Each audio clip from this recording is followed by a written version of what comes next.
Olá, pessoal. Hoje eu vou falar aqui de um assunto um pouquinho diferente. Vou falar sobre banco de dados, na real, sobre como estruturar melhor, né, pelo menos no meu ponto de vista, bancos de dados, porque muitos sistemas, até sistemas grandes do mercado, CMS, Framework, utilizam até sistemas feitos do zero, eu já vi utilizarem formas de estruturar o banco que acabaram dificultando certas coisas na evolução de um sistema.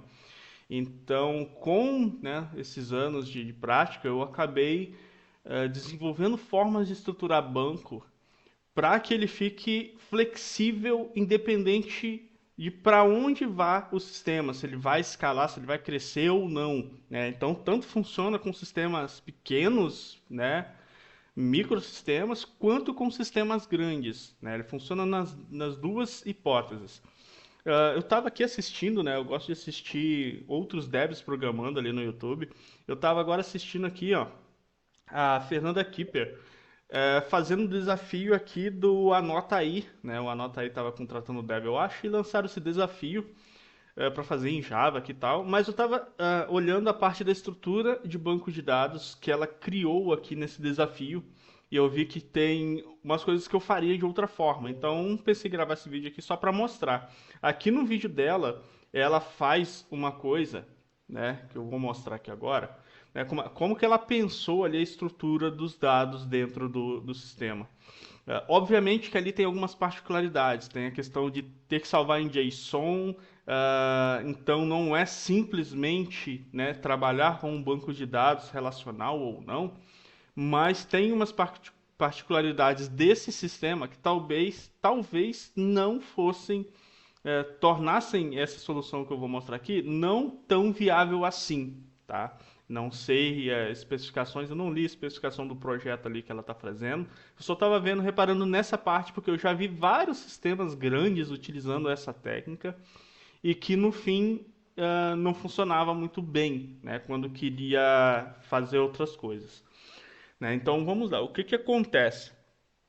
Tem muitos dev, principalmente no início a gente faz isso, porque é muito mais fácil, é muito mais simples de entender, você fazer isso daqui, quer ver? Isso daqui é da tabela, new table. Né? Aqui o exemplo é de um catálogo de produtos, então, né, geralmente temos ali a tabela products e temos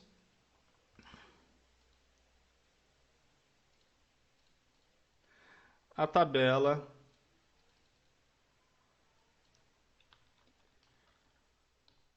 que eu nem sei porque tem maiúsculo aqui, categories, né, para a gente fazer relacionamento entre produtos e categorias. Né, geralmente temos, né, todo e-commerce, todo, sei lá, até blog vai ter uma tabela categories, mas geralmente temos aqui esse relacionamento, essas tabelas aqui no e-commerce. Então, pelo menos essas duas. E vamos colocar uma terceira aqui já, que também tinha no exemplo delas, que é a tabela de owners, de né, proprietários dos produtos, né, que no caso eu vou tratar aqui como simplesmente usuários, e usuários têm as roles deles, né, os níveis. Então tenho aqui os users, e eu vou criar a tabela roles aqui só para efeito de exemplo, para me mostrar como eu penso na minha estruturação hoje em dia. Né, temos aqui, né? Geralmente isso daqui vai ter em qualquer e-commerce básico aí, vai ter essas quatro tabelas. Qualquer sistema que tu baixar, Magento, OpenCart, esqueci o nome do outro lá, mais famoso, mas enfim, qualquer sistema de e-commerce vai ter pelo menos essas quatro tabelas, né? É necessário, assim, tabela de usuários e roles é necessário para qualquer sistema, né? Categorias para vários sistemas precisam de categorias e produtos especificamente para um e-commerce ou catálogo de produtos. Enfim, temos aqui essas quatro tabelas básicas. O que que geralmente a gente faz, né? Isso também eu fazia, né? Então temos aqui a tabela produtos, né? Vamos supor que aqui na tabela produtos eu tenho um ID, né, que é um inteiro, uh, auto-incremente, geralmente, né? Uh, e ele é a chave primária. Ele vai ser not null, é a chave primária, e ele é auto-incremental. Então temos essa tabela básica praticamente em todas as tabelas. Eu vou até colocar aqui, eu vou fazer de produtos primeiro. Aí vamos supor que temos o nome, vou deixar um varchar aqui mesmo, que vai ser not null, precisa de um nome, ou melhor, é outra coisa que eu faço aqui, é deixar qualquer campo fora do ID, geralmente ele pode ser nulo, né? Vou explicar por que depois também. Então temos aqui, né, essa questão. Ahn,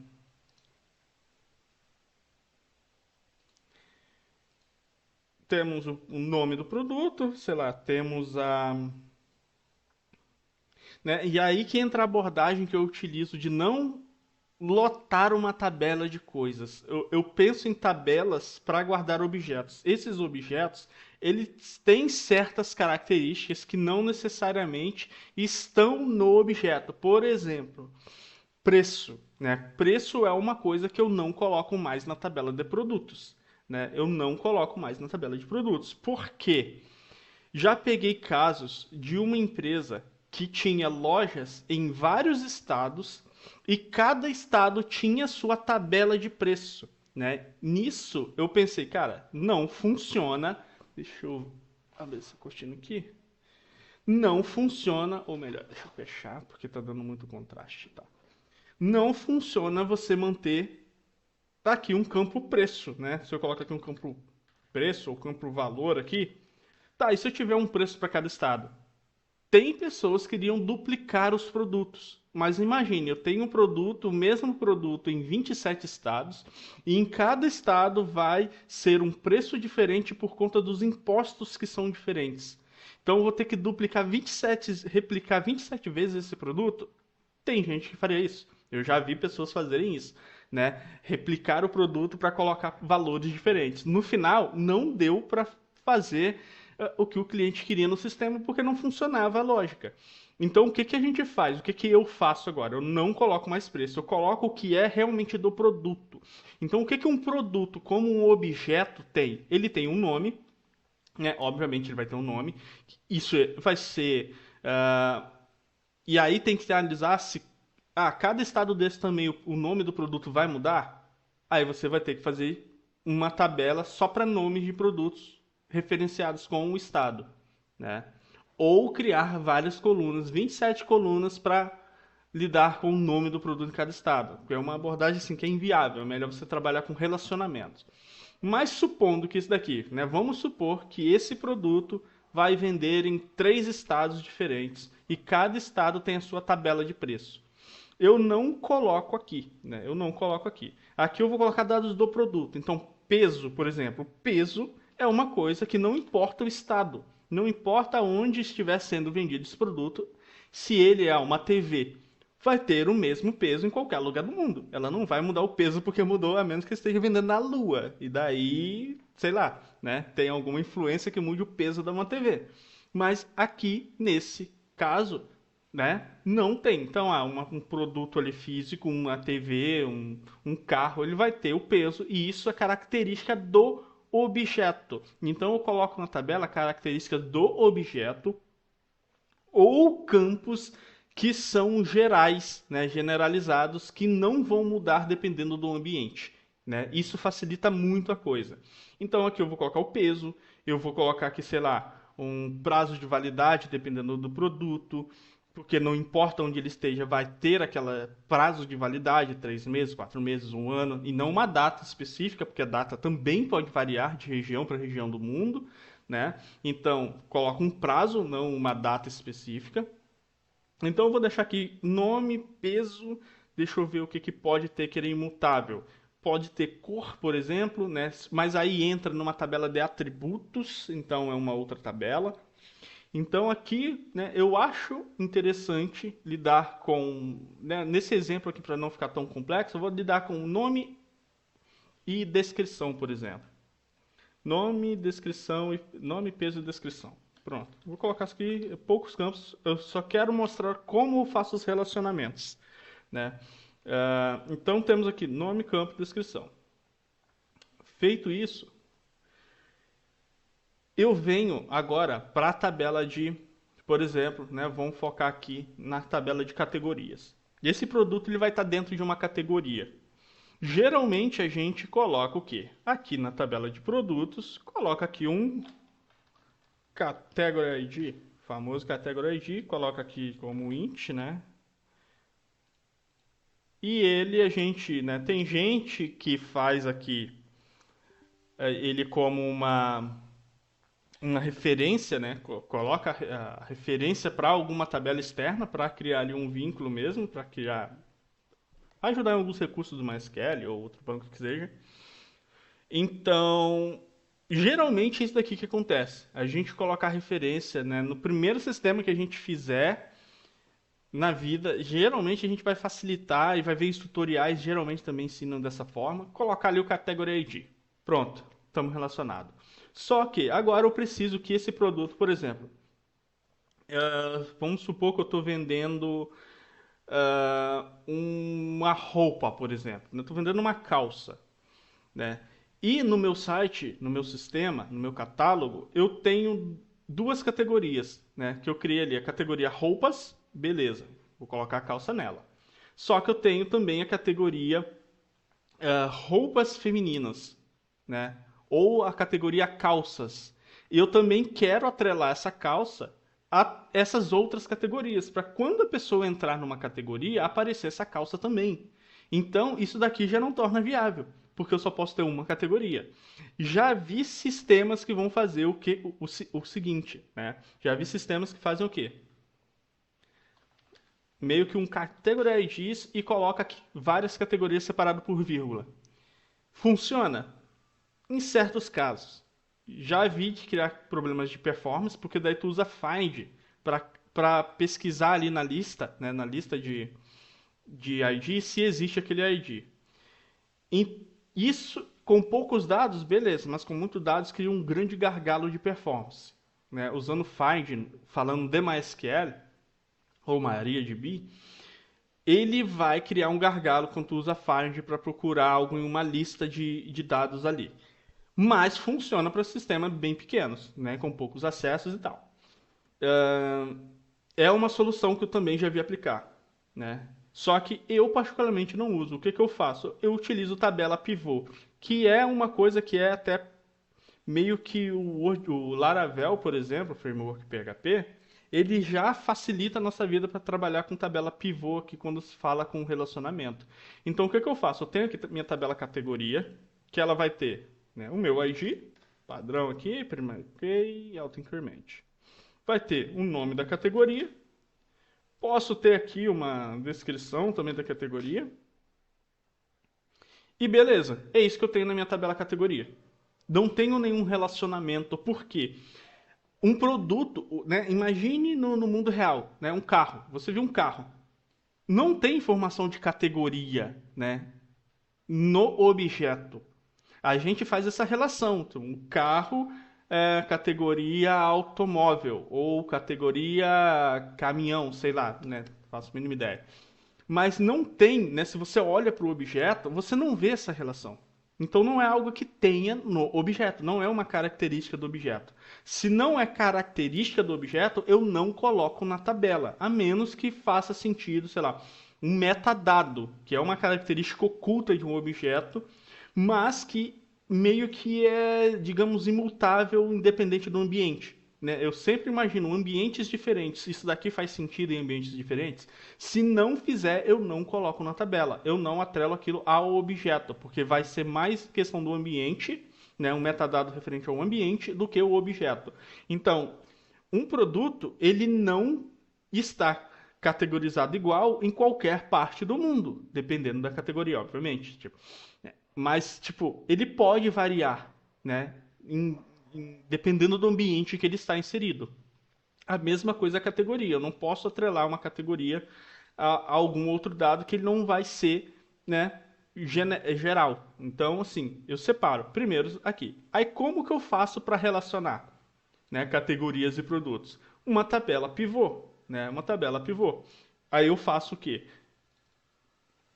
E fica mais flexível. Eu coloco aqui Product Category. Né? Eu faço isso. Essa tabela vai ser a minha tabela pivô que vai ligar as duas. Isso daqui faz com que o sistema seja flexível. Tanto, não importa, se o produto vai poder estar em apenas uma categoria, beleza. Eu só vou relacionar uma categoria, né? Se o produto vai estar em mais de uma categoria, beleza, eu consigo relacionar ele em mais de uma categoria. Então aqui eu coloco Product ID e aqui Category ID. E pronto. Com isso daqui, né, eu sei que o meu produto está em tal categoria, e aqui não seria uma primary key, né? Uh, eu sei que o meu produto está em mais de uma categoria, e também eu sei que o meu produto ele pode estar em uma ou mais categorias, né? Então aqui, ó, se eu quiser relacionar um produto, a calça, a mais de uma categoria, eu basta inserir aqui o ID do produto, né? Ó, o ID do produto o ID da calça é 1. Então eu vou inserir 1 e o ID da categoria. Eu posso inserir vários. Depois eu posso buscar esse relacionamento. Ah, esse produto aqui está inserido em 3 categorias. Eu consigo fazer isso. Diferente se eu colocasse o ID aqui direto na tabela produtos, né? Por mais que dá para fazer, gera gargalos de performance e também de escalabilidade, né? Então aqui você consegue trabalhar de uma forma mais eficaz, né? E no exemplo dela também tinha uma outra questão. Esse produto tem um proprietário, né? Tem o dono daquele produto. Eu também antigamente colocava um campo chamado Owner ID ou User ID aqui na tabela do objeto. Mas como eu disse, se eu olhar para um carro, né? Se eu estou olhando para um carro, vou na rua, olho um carro, não tem informação do dono do carro a partir do momento de eu olhar para aquele carro. Eu tenho que buscar outros dados em outras fontes para saber quem é o dono daquele carro. Logo, não faz sentido, pelo menos na minha visão, eu inserir o User ID aqui, né? Eu crio também uma tabela pivô para lidar com esses dados aqui. Então, o que que eu faço? Quando eu preciso relacionar um Owner ID, eu vou pegar e criar aqui, né? Vamos criar aqui. Eu tenho meu ID padrão, esse daqui sim auto-increment. Aí eu tenho meu. Vou colocar que isso daqui é a tabela de usuários, tá? E não de dados pessoais, também é uma outra separação que eu faço. Usuários dos sistemas. O que que um usuário do sistema tem? Para mim, nos meus sistemas, tem um username e um password. É isso que tabela de usuários no sistema tem para mim. E a role, mas também a role é feita com tabela pivô, porque já teve sistemas de um usuário ter mais de um nível de permissão, ele poder ter mais de um nível de permissão, tá? E não ser níveis hierárquicos, e sim horizontais. Então, não necessariamente o nível A tinha todas as permissões dos que estavam abaixo, eram níveis em paralelo, né? Então, o que tinha aqui não tinha aqui. Então, não funciona. Quando é nível hierárquico na vertical, beleza, eu preciso de uma role só, e essa role vai herdar ou, né, deixar de herdar dependendo do nível. Mas às vezes acontece de ter nível na horizontal. Então, um cara que tem certas funções aqui e não tem certas funções aqui, e não depende do nível hierárquico, é simplesmente na horizontal. E daí também, se você colocar o role ID aqui na tabela usuários, não vai funcionar, você precisa de uma pivô.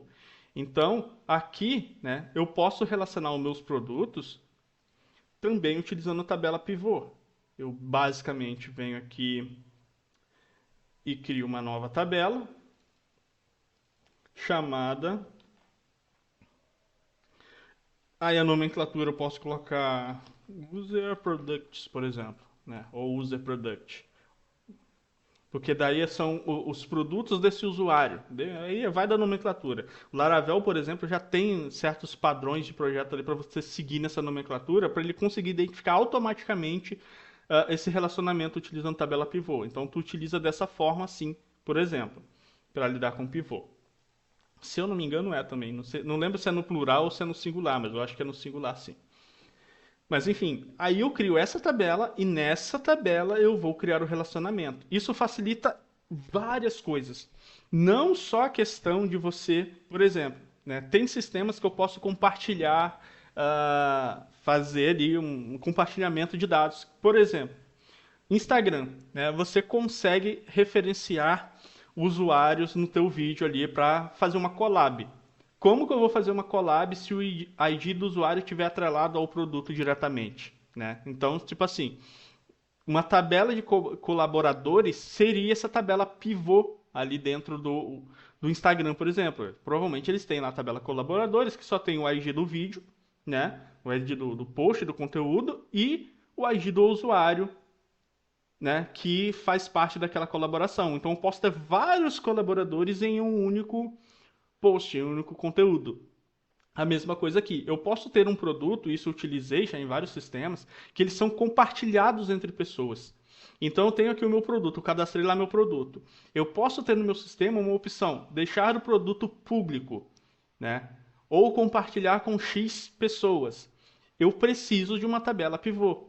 E fazendo com tabela pivô, isso já deixa você mais flexível. Tanto não, vai ser só meu e acabou, ou isso daqui, esse dado vai poder ser compartilhado ou até migrado para outra conta, para outra pessoa. Então eu posso simplesmente, utilizando tabela pivô, eu criei lá, cadastrei um produto. Só que agora eu não vendo mais esse produto, ou eu quero passar um produto ali que era exclusivamente meu para uma outra loja, para um outro usuário. Então tá, eu criei um produto artesanal que é exclusivamente meu, só eu vendo dentro desse sistema de loja aqui. Vamos supor que seja um marketplace, por exemplo, para ficar mais fácil. Aí eu pego e vendo a patente desse produto para um outro usuário que está dentro do marketplace. Se eu utilizo só o ID no produto, eu só consigo fazer isso de um para um, né? Porque eu não consigo ter um dono de um produto, mais de um dono de um produto. Se eu utilizo tabela pivô, eu posso fazer as possibilidades aumentam. Por exemplo, eu posso vender licenças no meu produto, né? Eu posso compartilhar a venda do meu produto. Né, tá eu aqui e minha esposa, eu cadastrei um produto na minha loja e quero disponibilizar ali esse produto já bonitinho para que outra pessoa utilize na loja dele. Eu compartilho esse produto com outro ID. Só vai ser possível isso utilizando uma tabela pivô. Então, por isso que eu sempre uso nos meus sistemas atuais tabelas pivô. Eu não coloco mais ID na tabela principal do objeto. Eu separo, né? Os objetos são objetos. Eles estão lá, né? E são apenas objetos, são apenas usuários, são apenas contas. Uma coisa que eu faço também, conta de usuário, né? Então aqui eu tenho o meu usuário, que é a conta, né? Essa conta de usuário, ela não tem dados pessoais dos usuários, né? Agora eu utilizo uma tabela chamada profile, né? Geralmente, uh, que aqui sim vai ter dados pessoais. Por quê? Né? Tanto é que essa tabela aqui eu nem utilizo atualmente, eu nem utilizo users, tá? Eu utilizo geralmente aqui accounts. Por quê? Essa conta eu posso trocar ela com outra pessoa. Simplesmente eu posso trocar ela com outra pessoa. Né? Então eu tenho aqui o meu profile, que tem os meus dados pessoais, e eu tenho a conta essa conta que tem o meu login e senha e acabou. Né? E no máximo o meu vínculo com uma role, né? Então, dentro dessa conta, eu tenho outros dados atrelados a essa conta. Se eu quiser, por exemplo, quero vender a minha conta, né? Tenho aqui o meu e-commerce, criei minha conta, eu quero vender a minha conta, mas eu não quero, obviamente, passar os meus dados pessoais. Né? Eu quero que os meus dados pessoais vá para essa outra conta. O que que eu faço? Né? Eu tenho uma tabela chamada Account Profile, né?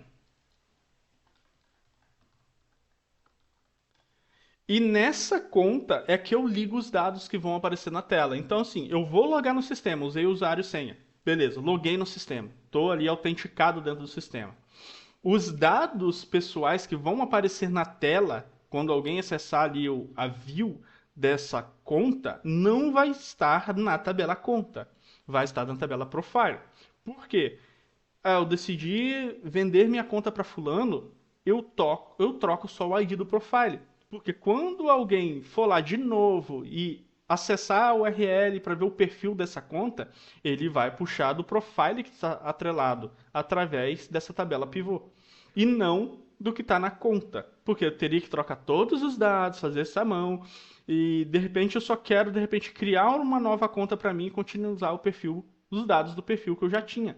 Então eu posso criar uma nova conta com um novo usuário e senha, mudar, né?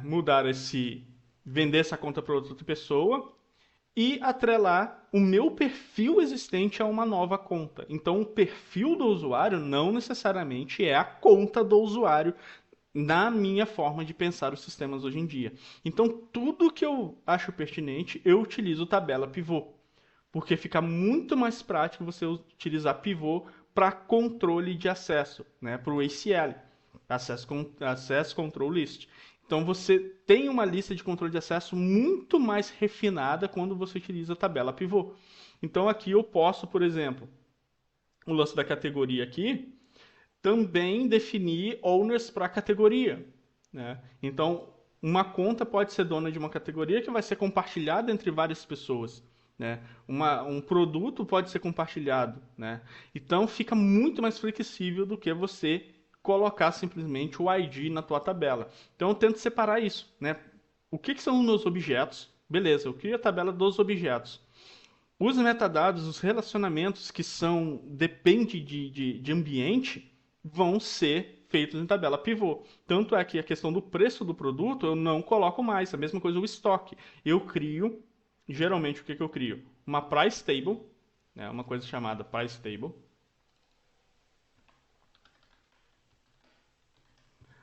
Price table.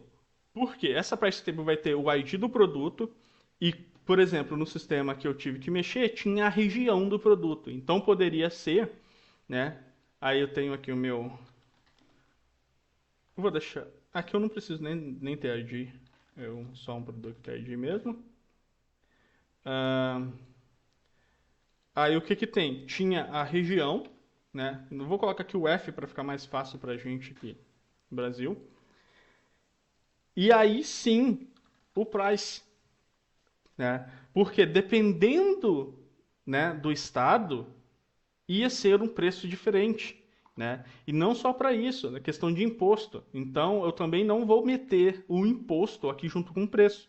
Por quê? O imposto vai variar com o estado, né? E se eu colocar ele aqui, eu vou ter que muitas vezes duplicar, né, esse preço aqui. Então, às vezes não vai funcionar você colocar o imposto na tabela de preço. Eu crio também uma tax table, porque pode ter, né, vários impostos em estados que não tem em outro. Então, se eu colocar em colunas, eu vou ter que ir acrescentando colunas, né, na tabela ali, né? ICMS, não sei o que lá, não sei o que lá. Eu vou ter que ficar acrescentando colunas. E daí, se eu parto para o internacional, por exemplo, a nível mundial, vai ficar pior ainda, que eu vou ter que ficar toda hora alterando minha tabela para adicionar colunas, porque cada país do mundo vai ter as suas taxas.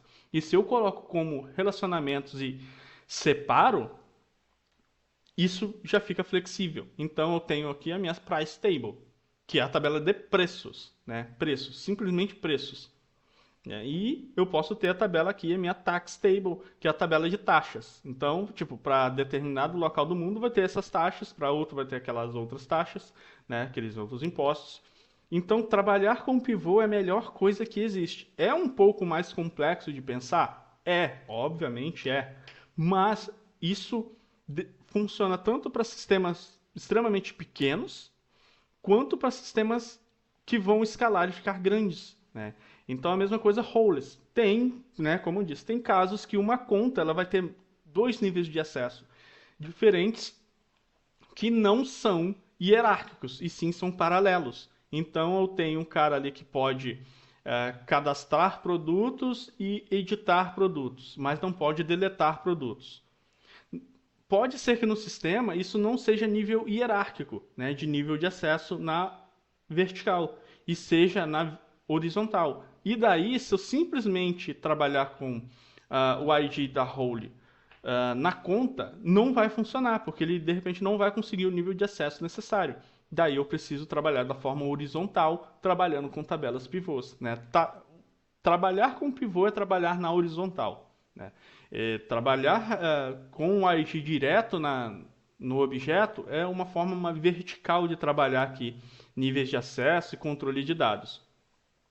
Então temos essa questão aqui que, né, eu acho muito mais pertinente trabalhar dessa forma, né, com tabela pivô. Isso ajuda em vários aspectos dentro do sistema, até na questão, né, de criar pesquisas, de otimização da tabela, facilita muito, muito, né? Tanto em banco relacional quanto não relacional, tá?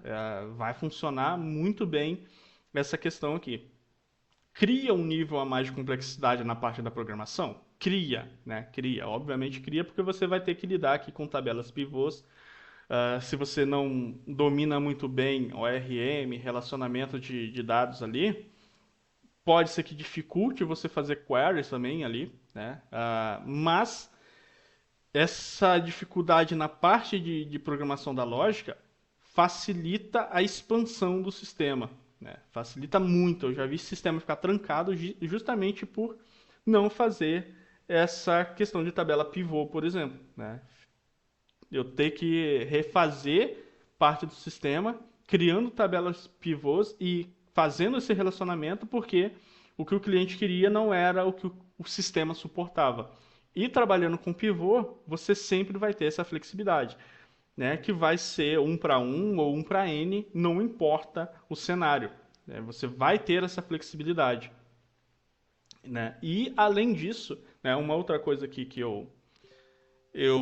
né, vou explicar aqui agora, além da questão de relacionamento, por que que eu falei que aqui eu não coloco certos campos mais como not null, né? Por que que eu deixo agora campos que aparentemente seriam obrigatórios como não obrigatórios? Porque aqui em produtos, por exemplo, né, a chave primária obviamente vai ser... Ah, não, que eu estou na minha tabela. Perdi. Aqui, né, nessa tabela produtos, por exemplo, porque eu deixei nome, peso, descrição, os dados do produto como não obrigatórios. Porque eu utilizo um sistema de rascunho. Então, quando eu vou criar um objeto no meu banco, eu já faço o sistema criar o ID e direcionar para a para a página de edição. Eu não deixo mais na página de não existe um formulário de criação simplesmente. Existe o formulário de edição. Ele já vai criar o objeto, inserir no banco de dados com o ID. Vai segurar aquele ID e deixar como um status de rascunho.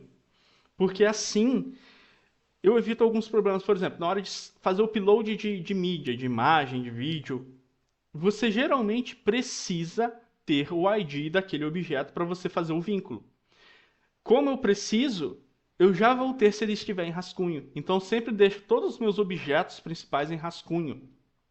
Ele já cria, né, em rascunho e depois eu vou incrementando os dados. Aí eu atualizo o nome, aí eu atualizo o peso, aí eu atualizo a descrição. Eu não crio logo de cara, esses campos não são obrigatórios de cara para o sistema. Aí lá no meu front, na minha listagem, tem o filtro, né, esse produto só vai aparecer se ele tiver tais campos preenchidos, né? É o front-end que vai ficar, né, na hora da exibição dos dados que vai ficar responsável ele ser exibido ou não, né? Então, no cadastro, eu já quero o ID daquele objeto, né? Eu penso em objeto. Aquele objeto já existe. Ele ainda não tem nome, mas ele já existe. Eu só estou decidindo o nome. Porque daí eu já consigo fazer o upload de uma foto e vincular o ID, né, daquele objeto com aquela foto. Eu posso já, antes de preencher nome, peso, descrição, que de repente eu não tenho, eu posso ir colocando uma categoria, porque eu já tenho o ID do produto, então eu já consigo vincular aquela categoria. Então eu não deixo mais esses campos obrigatórios em qualquer tipo de objeto, né? A obrigatoriedade ele vem nos relacionamentos. As tabelas pivô precisam obrigatoriamente ter os dados ali do Product ID e de um Category ID. Precisa ter, porque é o que faz sentido para aquela tabela. Mas, tabelas de objetos, eu deixo o objeto em rascunho. Isso faz eu segurar o ID e manter ali um processo, tipo, eu comecei criando, né? E depois quero voltar mais tarde para continuar. Então, o lance de rascunho é uma coisa que alguns sistemas já possuem, né? Alguns CMS possuem rascunho. Você já gera o ID e já guarda o objeto, né? E trabalha em cima de edições, né? Isso facilita muita coisa. Por exemplo, já aconteceu vários casos de eu estar no sistema, preencher todo o formulário, clicar em enviar e o sistema cair, né? Ou minha internet cair. E aí, eu vou ter que voltar e fazer todo o processo. Sendo que se eu tivesse num sistema de rascunho, eu já poderia, o cara preencheu ali o campo, no blur, né, na hora que eu tiro o foco do campo, eu já posso salvar esse dado. Já posso colocar esse dado salvo ali no banco de dados. Por quê? Se der algum problema de conexão do sistema, esse dado específico ele já foi salvo, né? Eu não preciso esperar preencher todo o formulário para depois, né, mandar. Então, eu posso trabalhar com um sistema de rascunho que eu vou só incrementando o dado. É um sistema incremental de dados ali no objeto. Eu já gero o ID, que é a coisa que o sistema tem controle. A partir do ID, eu vou só incrementando com o restante que a pessoa for preenchendo. Eu sempre faço isso atualmente, né? Mas, enfim, essa é a forma que eu penso hoje em dia, né? Como estruturar bancos de dados, é trabalhar com tabelas pivôs, é trabalhar com rascunho, né? Com dados incrementais, porque isso facilita muita coisa no dia a dia, resolve muito BO no dia a dia, tá? Então fica aí essa dica para quem achar que é legal, deixa aí o comentário, tá, né? Se quiser algum tipo de conteúdo que eu faça aqui, é só deixar no comentário também.